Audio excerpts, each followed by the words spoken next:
జెఫన్యా గ్రంథం మనం ధ్యానించుకొనబోతున్నాం. ఈ గ్రంథం ద్వారా దేవుడు మనతో మాట్లాడినట్లు ప్రార్థించేద్దాం. యేసయ్యా నీకు వందనాలు, సమయం ఉంది. వాక్యం ధ్యానిస్తుండగా మాతో మాట్లాడమని యేసు నామములో ప్రార్థించి పొందుకున్నాం తండ్రి, ఆమేన్. ప్రియమైనటువంటి సహోదరి స్నేహితులారా, మనకి యోహాను సువార్త గురించి అందరికీ అద్భుతమైనటువంటి తెలుసు. ప్రపంచంలో ప్రతి వారికి తెలిసినటువంటి వాక్యం ఏంటంటే యోహాను సువార్త 3వ అధ్యాయం 16వ వచనం. కానీ జెఫన్యా గ్రంథంలో ఉన్నటువంటి ఒక వాక్యం ఉంది, అది ఇది ఒకేలా ఉంటుంది. కానీ జెఫన్యా గ్రంథం చదవరు. జెఫన్యా గ్రంథం గురించి మనకు అందరికీ తెలియదు. యోహాను సువార్త 3వ అధ్యాయం 16వ వచనం, జెఫన్యా గ్రంథం 3వ అధ్యాయం 17వ వచనం ఉన్నటువంటి మాట ఏంటంటే, నీ దేవుడైన యెహోవా నీ మధ్య ఉన్నాడు, ఆయన శక్తిమంతుడు, ఆయన మిమ్మల్ని రక్షించును, ఆయన బహు ఆనందంతో నీ యందు సంతోషించును, నీ యందు తనకున్న ప్రేమను బట్టి శాంతం వహించి నీ అందరి సంతోషము చేత ఆయన హర్షించును. ఈ వచనం ఆ వచనం ఆల్మోస్ట్ ఈక్వల్గానే ఉంటుంటుంది. ప్రియమైనటువంటి సహోదర స్నేహితులారా, మరి ఈ జెఫన్యా గ్రంథాన్ని ధ్యానం చేస్తూ ఉన్నప్పుడు దేవుడు మనకి ఇది అసలు ఎవరు రాశారని మనం చూసినట్లయితే హిజ్కియా రాజు గారి యొక్క సంతతి వాడైనటువంటి జెఫన్యా ప్రవక్త గారు ఈ యొక్క గ్రంథాన్ని రాయటం జరిగింది. మరి రాసినటువంటి కాలం ఇతడు యోషియా రాజు పరిపాలనా కాలంలో మరి క్రీస్తు పూర్వం 640 నుంచి 609. మరి భవిష్యత్తు వాక్కులు పలికాడంటండి ఈయన, ప్రవచనం అనమాట. భవిష్యత్తు వాక్ అంటే బహుశా ఇర్మియా, నహూం, హబక్కూకుల సమకాలీకుడై ఉండొచ్చు అని చెప్పి అంటూ ఉంటుంటారు. మరి ఈ జెఫన్యా పరిచర్య తర్వాత రోజుల్లో యోషియా రాజు మరి తన సంస్కరణలను చేపట్టి ఉంటాడని చెప్పి అంటుంటారు. ఇందులో ముఖ్యమైనటువంటి అంశాలు ఏంటంటే, మరి యెహోవా దినం గురించి ఇందులో వివరాలు ఉన్నాయి. ఇజ్రాయేల్ వారు తమ అసహ్యమైనటువంటి ప్రవర్తన గుర్తించి పశ్చాత్తాపడాలని చెప్పి, లేకపోతే శిక్ష తప్పదని చెప్పి ఈ ప్రవక్త హెచ్చరించాడు. మరి చివరి రోజుల్లో వారిపై దేవుడు కురిపించబోయేటువంటి ఆశీస్సులను కూడా వర్ణించాడు అనమాట. హల్లెలూయా, దేవునికి స్తోత్రం. దయచేసి పెన్న పుస్తకం దగ్గర పెట్టుకుని చాలా జాగ్రత్తగా విన్నట్లయితే చాలా అమూల్యమైనటువంటి విషయాలు మనం ఇందులో ధ్యానించుకొనబోతున్నాం. ఈ జెఫన్యా గ్రంథంలో దేవుని తీర్పును గురించినటువంటి హెచ్చరికలు మరి ఎక్కువగా మనకి కనిపిస్తూ ఉంటుంటాయి. మరి దేవుని నీతి ఈ భూమిపై నెలకొనాలి అనేటువంటి ఆకాంక్ష ఈ గ్రంథంలో వ్యక్తమవుతూ కనిపిస్తుంది మనకి. మరి దేవుని శక్తి ఎలాంటిదో, లోకంలో ఉన్నటువంటి జాతులు అన్నీ కూడా తెలుసుకోవాలి. మరి చెడుగా అనేటువంటిది అంతరించిపోవాలి. మరి అందరికీ మేలు చేకూరాలనేటువంటి తపన ఈ ప్రవచనాల్లో మనకి వ్యక్తమవుతున్నదన్నమాట. కాబట్టి రాబోయేటువంటి తీర్పు మరి సార్వత్రికమైనటువంటిది. దేవుని ప్రజలపైకి కూడా ఈ తీర్పు రాబోతున్నది అనేటువంటి విషయాలు మనకి ఇక్కడ తెలియజేస్తూ ఉన్నటువంటిది ఈ గ్రంథంలో మాట. మరి రాబోయేటువంటి తీర్పు, ఆ తీర్పు దృష్ట్యా అందరూ కూడా పశ్చాత్తాప్తులు అవ్వాలి. పిల్లల తీర్పులో దేవుడు అందరూ నశించాలని దేవుని ఉద్దేశం కదా. ఎవరైతే పశ్చాత్తాపులు అవుతారో వాళ్ళని దేవుడు రక్షిస్తాడనమాట. కాబట్టి ఈ దేవుని రక్షణ వాగ్దానాన్ని ప్రజలు ఏం చేయాలంటండి, నమ్మాలన్నమాట. మరి దేవుని దగ్గరకు ఆ విరిగి నలిగినటువంటి హృదయాలతో దేవుని దగ్గరికి రావాలి. దేన్నైనా అలక్ష్యం చేస్తాడు, కానీ దేవుడు విరిగి నలిగినటువంటి హృదయాన్ని దేవుడు అలక్ష్యము చేయడు. కాబట్టి అటువంటి విరిగి నలిగిన హృదయాలతో దేవుని దగ్గరికి రావాలి అనేదే జెఫన్యా గారి యొక్క సందేశం అనమాట. హల్లెలూయా. లోకమంతటి మీదకి తీర్పు రాబోతుంది అని చెప్పి ఈ జెఫన్యా ఆరంభంలోనే చెప్పేసేసాడు. మొట్టమొదట స్టార్టింగ్లోనే చెప్పేసాడు అనమాట. కాబట్టి ఈ విగ్రహారాధికులందరి మీద, అలాగే యూదా మరి ఆ అక్రమాల మీద దేవుని తీర్పు నిలిచి ఉంది. హల్లెలూయా. మరి అన్యుల ఆచారాన్ని అనుసరించేటువంటి యూదా అధిపతులకు తీర్పు చూడండి ఎవరి మీద అంటండి, ఈ విగ్రహారాధికుల మీద, అలాగే యూదా అక్రమాల మీద దేవుడు తీర్పు నిలిచిందంటండి. అలాగే అన్యుల ఆచారాలను అనుసరించేటువంటి యూదా అధిపతులకు తీర్పు, మరి వ్యాపారస్తులపై తీర్పు, మరి దేవుని చిత్తమును సంకల్పమును గుర్తించలేనటువంటి వారిపై తీర్పు యెహోవా దినం వస్తుంది. హల్లెలూయా. పశ్చాత్తాపులు అవ్వండి. ఇది ఎంత అద్భుతంగా మరి జెఫన్యా గారు మాట్లాడుతున్నారో మనం ఇక్కడ చూడగలుగుతాం అనమాట. హల్లెలూయా. మరి ఆపత్కాలములలో దేవుడు మిమ్మల్ని కాపాడువాడు. ఆయన ఎప్పుడు కాపాడతాడు? ఆయన ఎందు ఎప్పుడైతే విశ్వాసం ఉంచి, మార్కు 16:16 నమ్మి బాప్తిసం పొందినవాడు రక్షించబడిన, అంటే నమ్మటం విశ్వాసం ఉంచి అనమాట. హల్లెలూయా. కాబట్టి ఆయన ఎందు విశ్వాసం ఉంచండి. హల్లెలూయా. ఈ సమీప జాతులకు కూడా ఆయన సమీప జాతులకు మరి ఈ దూరంలో ఉన్నటువంటి వారికి కూడా దేవుని తీర్పు మరి ఉధృతంగా రాబోతుంది అని చెప్పేసి ఈయన చెప్తా ఉన్నాడు. ఫిలిస్తీన్లు, మోయాబీలు, అమ్మోనీయులు, ఇథోపియా, మరి అస్సూరు మొదలైనటువంటి జాతులు మరి అంతిమ తీర్పు రాబోతుంది ఆ జాతులన్నిటికీ అని చెప్పి మరి యెరూషలేము మీద కూడా, యెరూషలేమా నీ మీద కూడా ఈ యొక్క దేవుని తీర్పు మరి వస్తుంది, విధిస్తాడు దేవుడు, జాగ్రత్త అని చెప్పి దేవుని ప్రవక్త ప్రవచనం పలుకుతున్నాడు అనమాట. హల్లెలూయా, దేవునికి స్తోత్రం. ప్రియులరా, ఆ మాటలో ఉన్నటువంటి మరి విషయాన్ని మనం ధ్యానం చేసుకుంటూ ఉండాలి, ఎప్పుడు కూడా మర్చిపోకూడదు. దేవుడు చెప్పినటువంటి మాట, ప్రవక్తల ద్వారా తెలియజేసిన మాటని మనిషి మాటలాగా వినకూడదు అనమాట. ఇది యెరూషలేముతో కూడా చెప్తున్నాడు ప్రవక్త, ఏమన్నా యెరూషలేమా నీ మీద ప్రవచనం పలుకు, నీ మీద కూడా దేవుని తీర్పు వస్తుంది, దేవుడు తీర్పు విధిస్తాడు, జాగ్రత్త అని చెప్పి చెప్తా ఉన్నాడు అన్నమాట. హల్లెలూయా. మరి యెరూషలేము అధిపతులకు, న్యాయాధిపతులకు, ప్రవక్తలకు కూడా శిక్ష తప్పదు. మరి యెహోవా నామమునకే మహిమ కలుగును గాక, దేవుని నామానికే మహిమ కలుగును గాక. కాబట్టి దేవుని పరిశుద్ధాత్మ సహాయంతో రాయబడినటువంటి గ్రంథాలు ఇవన్నీ కూడా ఒక మనిషి ద్వారా పలకబడినటువంటి, ఒక మనిషి ద్వారా మాట్లాడినటువంటి ఈ మాటలు ఇవి ఏమాత్రమును కాదనమాట. కేవలం పరిశుద్ధాత్మ దేవుని సహాయంతో పలకబడినటువంటి, రాయబడినటువంటి మాటలు ఇవన్నీ మనం గుర్తించాలన్నమాట. హల్లెలూయా. ప్రవక్తలు కూడా శిక్ష తప్పదంటాడు, దేవునికి స్తోత్రం. కాబట్టి దేవుని పరిశుద్ధ మరి ఆరాధన తిరిగి స్థాపించబడుతుంది అంటాడు. హల్లెలూయా, హల్లెలూయా. కాబట్టి దేవుని నామానికి మహిమ కలిగిన గాక. దేవుని పరిశుద్ధంగా ఆరాధించేటువంటి ఆరాధన తిరిగి స్థాపించబడిపోతుందంట అంటూ ఈ జపన్య ఆశాభావాన్ని వెలిబుచ్చాడు.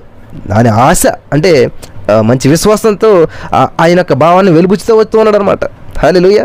మరి ఈ మెస్సియా రాజ్యస్థాపన అనేటువంటిది నిరీక్షణ ప్రవచనాలు మరి ఈ గ్రంథంలో చాలా ఉన్నాయన్నమాట. దేవుని యొక్క రాజ్యస్థాపన నిరీక్షణ అంటే జరగబోయేటువంటి దాని గురించి కూడా చెప్తా ఉన్నాడు అనమాట. జాతులన్నీ కూడా ఏకమై దేవుని స్తుతించేటువంటి రోజు త్వరలో రాబోతుంది. తన ప్రజలైనటువంటి ఇజ్రాయేలీలకు దేవుడు మరి సమకూరుస్తాడు వాళ్ళందరినీ కూడా అటువంటి రీతిలో వాడిని పవిత్రీకరిస్తాడు. హల్లెలూయా. వారంతా విరిగి నలిగినటువంటి హృదయాలతో వస్తారు. హల్లెలూయా, దేవునికి స్తోత్రం. వారిలోని చెడుగంతా తొలగిపోతుంది, దేవుడు వారిని నడిపిస్తాడు. హల్లెలూయా, దేవునికి స్తోత్రం. మరి అప్పుడు వారంతా కూడా జాతీయంగా, క్షేమంగా, భద్రతంగా ఉంటారు. జాతీయంగా మొత్తం అందరూ అన్నమాట. హల్లెలూయా. వీరిని బాధించినటువంటి శత్రువులు నాశనం అవుతారు. మరి దేవుని ప్రజలకు జాతీయ మహద్దశ ప్రారంభం అవుతుంది, ప్రాప్తిస్తుంది. మహద్దశ అంటే మంచి దశ ప్రాప్తిస్తుంది అని చెప్పి ఇక్కడ జపన్య గారు చెప్తూ వస్తూ ఉన్నటువంటి మాటలు చాలా అద్భుతమైనటువంటి మాటలు ఉన్నాయి. ప్రియమైనటువంటి శ్రోతలారా, సహోదరులారా, స్నేహితులారా, ఒక్కసారి గుర్తించండి. జపన్య మరి ఈ ప్రవచనాలన్నీ కూడా హబక్కూకు ప్రవచనాలకు కొనసాగింపు అంటే ఏంటంటే హబక్కు గారు ప్రవచించి ఆపినటువంటి దాన్ని కొనసాగిస్తున్నట్టుగా జపన్య గారికి మరి ఈ జపన్య గారి ప్రవచనాలు హబక్కూకు ప్రవచించినటువంటి ప్రవచనాలకు కొనసాగింపు అనిపిస్తూ ఉంటుంది అనమాట. మరి కల్దీలు వచ్చి యూదాను ముట్టడిస్తారని చెప్పేసి మరి హబక్కూకు ప్రవచించాడు. ఈ కల్దీలందరూ వచ్చి యూదాను ముట్టడిస్తారని చెప్పి హబక్కూకు ప్రకటించాడు. అయితే జపన్య గారు ఏం చేశారంటే లోకంలోని జాతులన్నీ ఏ విధంగా విపత్తుకు గురవుతాయో చెబుతూ ఉన్నాడు అనమాట ఆయన. హల్లెలూయా. మరి జపన్య గ్రంథంలో ఆధ్యాత్మికమైన పాఠాలు మరి చాలా ఎక్కువే ఉన్నాయి మనకి. ఈ లోకంలో ఉన్నటువంటి జాతులన్నీ కూడా ఆధ్యాత్మిక విలువలు మరి లోపించాయని చెప్పి జపన్య పునరుద్ఘాటిస్తూ ఉంటున్నాడు అనమాట. హల్లెలూయా. మరీ చెప్తూ ఉన్నాడు అనమాట. హల్లెలూయా, దేవునికి స్తోత్రం. మరి దేవుని సత్వరమైనటువంటి తీర్పును ప్రవచిస్తూ ఉన్నాడు వెంటనే. హల్లెలూయా. లోకజాతులన్నిటిలో కూడా దేవుని చిత్తం ఎలా నెరవేరుచున్నదో ఈ జపన్య గారు స్పష్టంగా చెప్తూ ఉన్నాడు. హల్లెలూయా. జపన్య యొక్క వ్యక్తిగతమైనటువంటి విషయాలు మనకి ఏమీ తెలియవు, ఎందుకంటే ఆయన ఏం చెప్పలేదు కాబట్టి. ఎవరు జపన్య గారు మనకేం చెప్పలేదు కాబట్టి.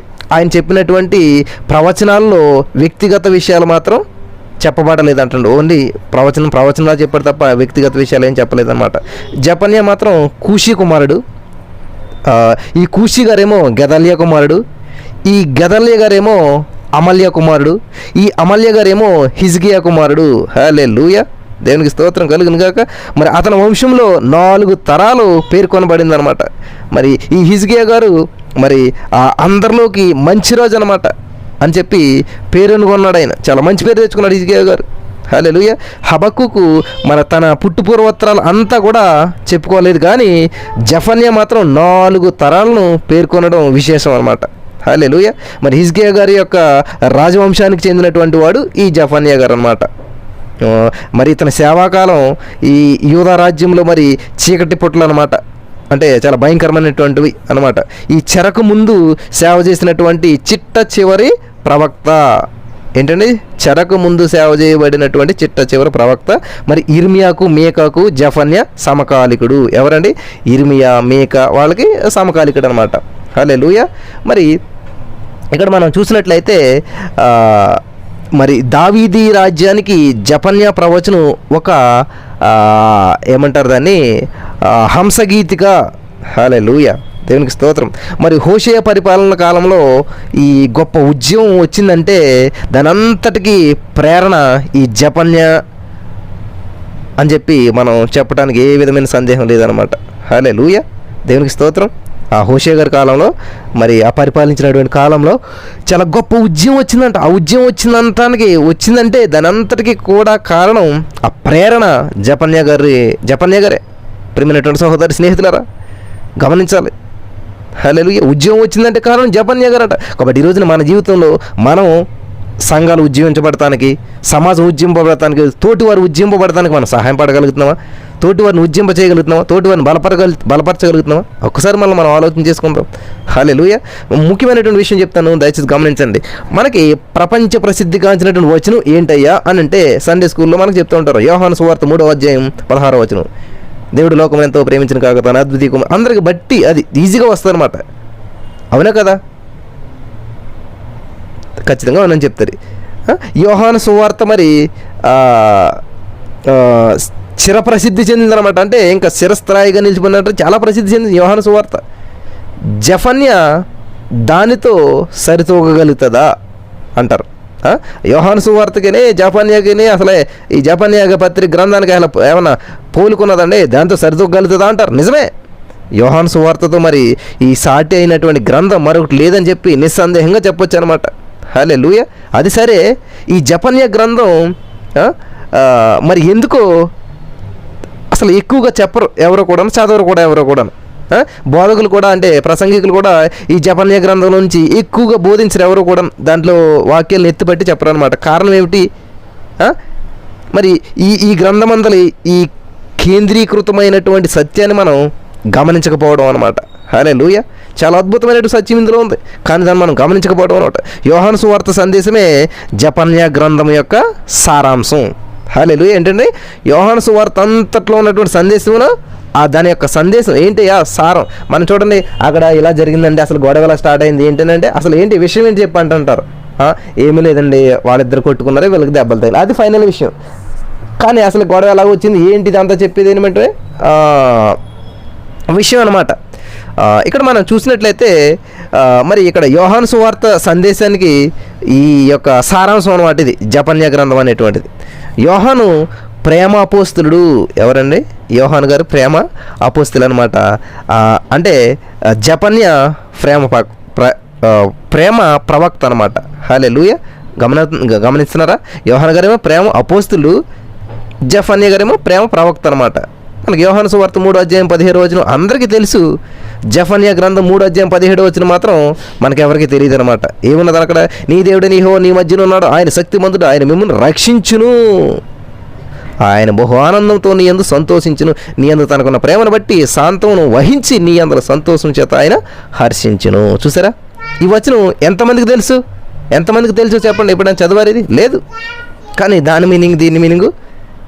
అయితే ఈ జఫన్యా గ్రంథం మరి ఈ కొల్లోల సాగరం ఏంటండి? జఫన్యా గ్రంథం అనేటువంటి ఒక కొల్లోల సాగరం అయితే అందులో ఈ ఒక్క వచనం మాత్రమే ఒక ద్వీపకల్పం లాంటిది అనమాట. ఈ గ్రంథం అంతటా కూడా కఠినమైనటువంటి గద్దింపు మాటలు, మందలింపు, హెచ్చరికలు, ఇటువంటివన్నీ ఉన్నాయన్నమాట. ఈ జఫన్యా గ్రంథం ఈ 3వ అధ్యాయంలో, మళ్ళీ ఈ 3వ అధ్యాయం ఆరంభంలోనే కఠినమైనటువంటి మాటలు ఉన్నాయి. ముస్కరమైనది, దేవునికి స్తోత్రం, భ్రష్టమైనది, అన్యాయం చేసేది అయినటువంటి పట్టణానికి శ్రమ. హల్లెలూయా అని చెప్పి ఇక్కడ మనం చూస్తూ ఉంటుంటాం. కాబట్టి ఈ గ్రంథం అంతా కూడా తీర్పు ప్రవచనాలతో నిండిపోయిందంటే హల్లెలూయా. నిజమే కదా? చదివినట్లయితే మీరు తెలుస్తుంది అనమాట. కాబట్టి ప్రేమ ఎక్కడుంది ఇందులోను అంటారా? ఈ జఫన్యా గ్రంథం అంతా తీర్పే కదండి, తీర్పు ప్రవచనాలతో నిండిపోయింది కదండి, అంతా ఇదే ఉంది కదా, అందులో ప్రేమ ఎక్కడుందండి అంటారు. హల్లెలూయా, దేవునికి స్తోత్రం. హల్లెలూయా. ప్రియులరా, ఏదో ఒక సామెత ఉంటుంది, సొప్పవామిలో సూది కోసం వెతికినట్లు. ఏంటంటే సొప్పవామిలో సూది కోసం వెతికినట్లు మనం ఈ గ్రంథంలో ప్రేమ కోసం ఎలా వెతకాలండి ఉంటుంటారు చాలామంది నిరుత్సాహపడకుండా ప్రియులారా, జపన్య గ్రంథంలో ఒక మర్మం ఉంది. ప్రేమకు అవతల వైపున ఏముందో జపన్య గ్రంథం మనకి స్పష్టంగా చూపుతూ ఉంది. ప్రేమకు అవతల వైపు ఏముందో ఈ జపన్య గ్రంథం మనకు తెలియజేస్తుంది అనమాట.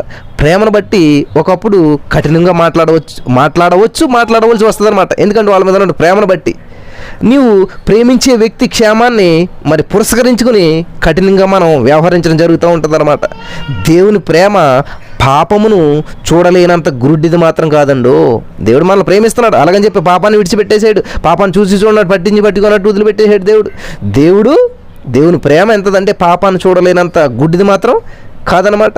దేనికి స్తోత్రం. కాబట్టి తన బిడ్డకు మరి ఈ యొక్క ఎవరైతే యేసుక్రీస్తు ప్రభువును సొంత రక్షణగా అంగీకరిస్తారో అటువంటి తన బిడ్డలైనటువంటి వాళ్ళందరికీ కూడా ఉత్తరోత్తర మేలు కలగాలని చెప్పి ఈ క్రమశిక్షణలో మరి పెట్టడం గొప్ప ప్రేమ అనమాట.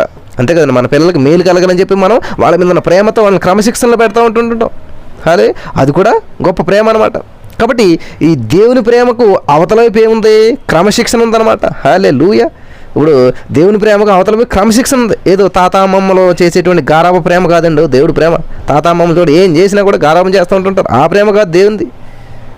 హల్లెలూయా. దేవుని ప్రేమ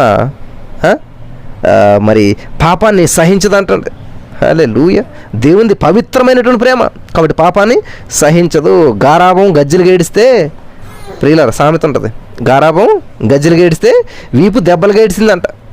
హల్లెలూయా. అలాగా దేవుడు మరి ఎవరినైతే ప్రేమిస్తాడో అలా ప్రేమించేటువంటి బిడ్డను ఏం చేస్తాడో తప్పు చేసినప్పుడు గద్దించేటువంటి మరి బిడ్డకు మరి శిక్ష తప్పదన్నమాట. హల్లెలూయా. తప్పక శిక్షిస్తాడు. నిజంగా తండ్రి బైబిల్ గ్రంథంలో ఉంది కదా, తండ్రి ప్రేమించినటువంటి కుమారుని గద్దించి శిక్షించినని చెప్పేసి. కాబట్టి తన బిడ్డలకు శస్త్రచికిత్స కూడా చేస్తూ ఉంటుంటాడు. హల్లెలూయా. మన దేవుడు పరమ వైద్యుడు. కాబట్టి తండ్రి చేతిలో ఉన్నటువంటి ఈ కత్తి వధ కోసం కాదు, డాక్టర్ గారి చేతిలో పట్టుకున్నటువంటి కత్తి మనల్ని పీకుల కోసం చంపడానికి కాదు. మరి ఎందుకోసం అయ్యా అని చూసినట్లయితే శస్త్రచికిత్స కోసం. హల్లెలూయా. ఈ పాపం అనేటువంటి ఈ పాపం అనేటువంటి ఈ కొరుకుడు పుండుకు మరి శస్త్రచికిత్స అనేటువంటి చేయక తప్పదు. హల్లెలూయా. మరి అది ప్రేమ అనేటువంటి నాణ్యానికి ఈ అవతల వైపు ఉన్నటువంటి భాగం అన్నమాట. కాబట్టి మనల్ని ప్రేమించేటువంటి తండ్రి వైద్యుడు కూడాను. హల్లెలూయా. మరి ఆయన చేసేటువంటి శస్త్రచికిత్స కూడా ప్రేమే. ఏంటండి ఆయన చేసేటువంటి శస్త్రచికిత్స ప్రేమే. కాబట్టి ఈ శస్త్రచికిత్స తర్వాత మనం ఈ గాయం మీద మందు పెడతాడంటే దేవుడు. శస్త్రచికిత్స అయిపోయిన తర్వాత గాయం మీద ఏం పెడతాడంటే మందు పెడతాడు. మరి హాయిగా ఉంటుంది అనమాట ఆ స్పిరిట్ వేసినప్పుడు. దేవుని ప్రేమ గొప్పది. ప్రియమైనటువంటి సహోదరి స్నేహితులరా, మన ఆత్మలపై క్రీస్తు ముద్ర ఉండాలంటుంది. హల్లెలూయా. దేవుని ప్రేమ ఎంత గొప్పదో చూసారా. హల్లెలూయా. చూడండి, సిలువ లేకుండా దుఃఖము బాధ నష్టము లేకుండా క్రీస్తు పోలికకు మనం ఎదగలేము. నా ప్రియమైనటువంటి సహోదరి స్నేహితులు, ఈ వాక్యం వినిచినటువంటి నీవు నేను అగ్నిగుండంలో ఉన్నటువంటి పరిస్థితి ఏర్పడచ్చు, కానీ అగ్నిగుండంలో ఉన్న మనతో యేసయ్య ఉన్నాడు కనుక అది మనకు శ్రమ అనిపించదు, ఇబ్బంది అనిపించదు, వేడి అనిపించదు. హల్లెలూయా. కాబట్టి నీవు నేను కూడా సిలువ మోయాలి. హల్లెలూయా. ఆ బరువు మరి నీవు నేను ఎరిగి ఉండాలన్నమాట. దేవుడు అనుగ్రహించినటువంటి గిన్నెలోంది ప్రతిదీ తాగాలన్నమాట. అది శ్రమ అయినా ఇబ్బంది అయినా బాధ అయినా. ప్రియమైనటువంటి సహోదరి స్నేహితులారా, ప్రియమైనటువంటి యేసుక్రీస్తు ప్రభు వారిపై ఆనుకొని మరి అరణ్య మార్గమున మనకి నడుచుచూ ఉండాలి. అలా అరణ్య మార్గంలో కూడా ఆయన మీద ఆధారపడి నడిచిటయు మరి ఆనందంగా జీవితం అంతా కూడా మనం గడపవచ్చు అనమాట. ఆయన మనకు శస్త్రచికిత్స చేస్తున్నాడు అంటే మనలను ఎంతో ప్రేమిస్తున్నాడు అని మనం గుర్తించాలి. హెబ్రీ పత్రికలో మనకు ఒక మాట ఉంటుంది. హెబ్రీ పత్రిక 12వ అధ్యాయం మీరు చూడండి. హెబ్రీ పత్రిక 12వ అధ్యాయం 6వ వచనంలో చూసినట్లయితే, ప్రభు తాను ప్రేమించిన వారిని శిక్షించి తాను స్వీకరించి ప్రతి కుమారుడిని దండించును అని కుమారులతో సంభాషించడం లేని మీతో సంభాషించు హెచ్చరికను మరచితిని. ఇప్పుడు ఇలారా చూసారా ఎంత అద్భుతమైనటువంటి మాటలు దేవుడు మనతో చెప్తున్నాడు. హల్లెలూయా, దేవునికి స్తోత్రం. మరెన్నడూ కూడా ఆయన ఏంటంటే విడవకూడదు, మరువకూడదు. హల్లెలూయా. హెబ్రీ పత్రిక 12:6 ఉన్నటువంటి వచనాన్ని మరెన్నడూ మనం మర్చిపోకూడదు. చాలా అద్భుతమైనటువంటి వచనం. తండ్రి పెట్టేటువంటి క్రమశిక్షణ మనకెంతో మేలు చేస్తుంది. మరి ఈ ప్రభు మేడగదిలో తన వారిని ఉద్దేశించి చెప్తూ ఉంటుంటాడో మాటల్లో మాట్లాడుతూ అన్నాడు, నేను నిజమైనటువంటి ద్రాక్షవల్లిని, నా తండ్రి వ్యవసాయకుడు, మీలో ఫలింపిన ప్రతి తీగను తీసి పారవేయును. ఫలించే ప్రతి తీగ మరి ఎక్కువగా ఫలించాలని దానిలో పనికిరాని తీగలను తీసివేస్తాడని చెప్పి యోహాను సువార్తలు మనకి 14-15 అధ్యాయాల్లో మనకి ఈ విషయాలన్నీ కనిపిస్తాయి యోహాను సువార్తలు. కాబట్టి మన జీవితంలో పనికిరాని వాటిని ఆయన తీసి పారవేస్తాడు. ద్రాక్షవల్లి ఫలించాలంటే ఇదే మార్గం. ఏ పనికిరాని తీగలను కత్తిరించి పడేసి మరి పారేయాలన్నమాట. పనికిరాని తీగలను కత్తిరించి పారేయవలసిందే. మన హృదయంలో, మన జీవితంలో పనికిరాని వాటిని తొలగించడం మనకు ఏంటంటే మంచిదే. హల్లెలూయా. చాలా బాధాకరమే అలా చేయటం కూడా. అయితే నీవు నేను కూడా వీటన్నిటిని తొలగించుకోవడం మనకు చాలా బాధాకరమైనప్పటికీ ఇవి జరగక తప్పదు, చెయ్యక చెప్పదనమాట. పనికి మాలినటువంటి తీగలను తొలగించకపోతే ఆ ద్రాక్షవల్లి ఎదుగుదలకు మరి మనం సహకరించినట్టు కాదనమాట. ఎప్పుడైతే ఈ తోటమాలు ఏం చేస్తాడంటే, వ్యవసాయకుడు ఏం చేస్తాడంటే ఆ ద్రాక్షవల్లి ఎదుగుదలకు ఏం చేస్తాడంటే ఆయన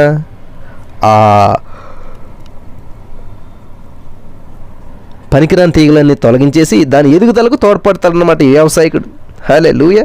కుడి ఎడమలైనా కానీ మరి కుడి ఎడమలు ఎటైనా కానీ గాలి ఎటు నుంచి వీచినా కానీ దేవుని ప్రేమ, ఆయన ప్రేమ శాశ్వతమైనటువంటి. నష్టం లేనిదే లాభం రాదు ప్రియులారా, కష్టం లేనిదే సుఖం రాదు. ఏ రోజుకు ఆ రోజు ఆధ్యాత్మికమైనటువంటి అనుభవాలను మనం అటు ఇటు అనుభవిస్తూ ఉండాలి. హల్లెలూయా. పగలు రాత్రి ఎలాగో తెలుపు నలుపు రెండు కూడా దేవుని ప్రేమకు రెండు వైపులా అని చెప్పి మనం గ్రహించాలన్నమాట.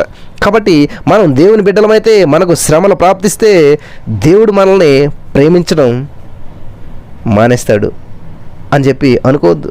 ఏంటండి, మనం దేవుని బిడ్డలమైతే మనకి శ్రమలు వచ్చాయనుకోండి, శ్రమలు వచ్చాయి కాబట్టి దేవుడు మనల్ని ప్రేమించడం లేదు, దేవుడు మనల్ని ప్రేమించడం మానేశాడు కాబట్టి నాకు శ్రమలు వచ్చాయి అనుకోకూడదు అంటుండే. ఆయన ప్రేమ శాశ్వతమైనటువంటిది. పరిస్థితులు ఎలా ఉన్నా కూడా దేవుని ప్రేమ ఎన్నటికీ మారదు. ఇది గుర్తుపెట్టుకోవాలన్నమాట మీరంతా కూడా. అది మారేది కాదు. మాధుర్యము, వెలుగు ఈ రెండు కూడా దేవుని ప్రేమకు చెందినటువంటివే. కాబట్టి ప్రేమించబడేటువంటి వ్యక్తి యొక్క క్షేమం దృష్ట్యా దేవుని ప్రేమ మరి క్రమశిక్షణాత్మకమైనటువంటిది అని చెప్పి చర్య కోసం మరి క్రమశిక్షణాత్మకమైనటువంటి చర్య తీసుకోవాల్సి ఉంటుందన్నమాట. దేవుని ప్రేమ, దేవుని తీర్పు అనేటువంటి ఈ రెండింటిని సమన్వయం పరుచుకోలేకపోవడం కొందరు కంగారు పడుతూ ఉంటుంటారన్నమాట. కాబట్టి దేవుడు కాసేపు ప్రేమిస్తాడు, కాసేపు శిక్షిస్తాడు అని కాదు. చాలామంది అంటుంటారు దేవుడు ప్రేమించాడు, ఇప్పుడు దేవుడు శిక్షించాడు అంటే ప్రేమించే దేవుడు అని శిక్షించే దేవుడు అని చెప్పి రెండు దేవుడు లేరండి. ఇద్దరు దేవుడు మాత్రం కాదు మనకి. జెఫన్యా గ్రంథంలో చెప్తున్నటువంటి విషయాలు మనం గమనించాలన్నమాట. దేవుడు ఇద్దరు మాత్రం కాదు, దేవుడు ఒక్కడే. జెఫన్యా గ్రంథంలో మరి ఈ దేవుని ఆగ్రహం, ఉగ్రత కనిపిస్తూ ఉంటుంటుంది. జెఫన్యా గ్రంథం 1:15 మనం చూసినట్లయితే, ఆ దినము ఉగ్రత దినము, శ్రమయు, ఉపద్రవము, మహానాశనమును కమ్ము దినము, అంధకారమును గాఢాంధకారమును కమ్ము దినము, మేఘములను గాఢాంధకారమును కమ్ము దినము. అదేవిధంగా మనం జెఫన్యా గ్రంథం 3:8 కూడా చూసినట్లయితే, కాబట్టి యెహోవా సెలవిచ్చినటువంటి వాక్కు ఏదనగా, నా కొరకు కనిపెట్టుడి, నేను లేచి ఏర్పట్టుకుని దినము కొరకు కనిపెట్టియుండుడి, నా ఉగ్రతను, నా కోపాగ్ని అంతటిని వారి మీద కుమ్మరించుటకై అన్యజనులను పోగు చేయుటకును గుంపులు గుంపులుగా రాజ్యములను సమకూర్చుటకును నేను నిశ్చయించుకుంటుని, నా రోషాగ్ని చేత భూమి అంతయు కాలిపోవును. మరి అయితే దేవుని ప్రేమ ఈ గ్రంథమంతా కూడా అంతర్లీనమై ఉన్నది. ప్రియమైనటువంటి సహోదరి స్నేహితులారా, మరి ఈ జెఫన్యా గ్రంథం 3:17 మనం చూసినట్లయితే, నీ దేవుడైన యెహోవా నీ మధ్య ఉన్నాడు, ఆయన శక్తిమంతుడు, ఆయన మిమ్మల్ని రక్షించును, ఆయన బహు ఆనందంతో నీ యందు సంతోషించును, నీ యందు తనకున్న ప్రేమను బట్టి శాంతమును వహించి నీ అందరి సంతోషం చేత ఆయన హర్షించుచున్నాడు. హల్లెలూయా, దేవునికి స్తోత్రం కలుగును గాక.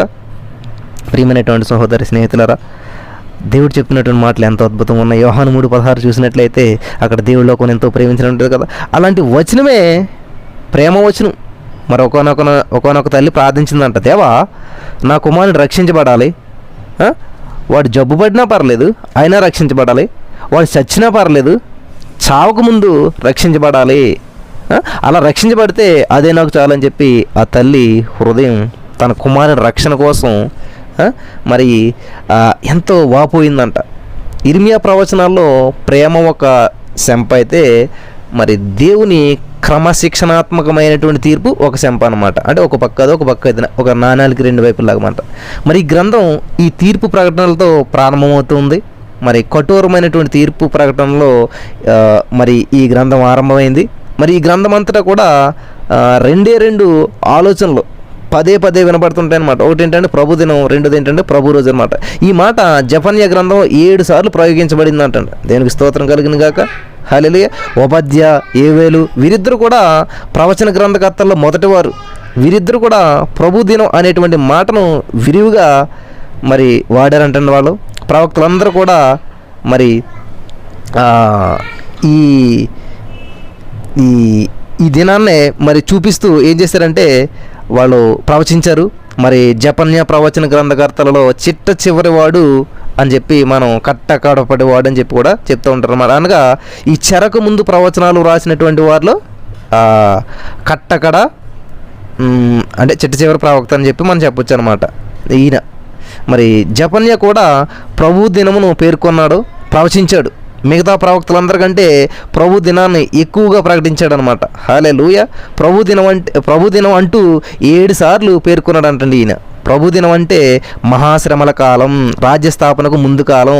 అయితే మరో సందర్భంలో ప్రభు దినం అంటే రాజ్య పరిపాలనా కాలం అని చెప్పి కూడా మనకి చూపించబడింది. మరి 1000 ఏండ్ల యొక్క రాజ్యం స్థాపించడానికి క్రీస్తు స్వయంగా ఈ భూమి మీదకు వస్తారు. మరి మహాశ్రమలను మరి ముగిసినప్పుడు ఈ రాజ్యస్థాపన అనేటువంటి జరుగుతుంది. మరి ప్రభు దినం అన్నప్పుడు అందులో ఇదంతా కూడా ఇమిడి ఉందన్నమాట. జెఫన్యా గ్రంథంలో ముఖ్యాంశం ఏంటంటే తీర్పు అనమాట. హల్లెలూయా. మరి యోవేలు ప్రవక్త తన ప్రవచనాలను మిడతలు మరి ఆ మిడతల తెగులతో ఏం చేశాడంటే ఆరంభించాడు. ఆ తెగులు దినాన్ని మరి ఈ ప్రభు దినం అని చెప్పి యోవేలు గారు అభివర్ణించాడు. ఈ రాబోయేటువంటి మిడతల తెగులు మరి అది ప్రభు దినము అని చెప్పి ఆయన అన్నాడనమాట. ప్రభు దినము అది వెలుగు కాదు, అది చీకటి అన్నాడనమాట. హల్లెలూయా. మానవుని పాపం అనేటువంటి ఈ నల్ల పలక మీద వెలుగు అక్షరాలతో ప్రభువు రాశాడు. ఆ రాతే రక్షణ సువార్త. ఇది సార్వత్రిక సువార్త అనమాట. రెండో విషయం మనం చూసినట్లయితే ఈ దేవుని పౌరుషం, రోషం, దేవుడు తన ప్రజల పట్ల ఎంతో రోషము గలవాడు. హల్లెలూయా. మానవత అంటే మరి దేవునికి ఎంతో ప్రేమ. మానవుని దేవుడు సృజించాడు, మానవునికి తన రక్తంతో విమోచన కొనిపెట్టాడు. మరి మానవ రక్షణకై దేవుడు ఈ విధంగా మరి సదుపాయం కల్పించాడు అనమాట. హల్లెలూయా. దేవునికి స్తోత్రం. ఎవరూ నశించకుండా దేవుని సంకల్పం నెరవేర్చబడటానికి యేసుక్రీస్తు గొప్ప వేల చెల్లించాడు. హల్లెలూయా. మరి దేవుని రక్షణను నిర్లక్ష్యం చేస్తే దేవుడు తీర్పు చెప్పాల్సి వస్తుంది. రక్షణలో దేవునికి మహిమ. హల్లెలూయా. అంతేకాదు తీర్పులో కూడా దేవునికి మహిమ. దేవునికే మహిమ అనమాట. రక్షణలో దేవునికి మహిమ, తీర్పులో కూడా దేవునికే మహిమ. హల్లెలూయా. యెహెజ్కేలు 38 అధ్యాయాల్లో మరి దేవుని తీర్పు తీవ్రత కుమ్మరించబడింది అంటండి. హల్లెలూయా.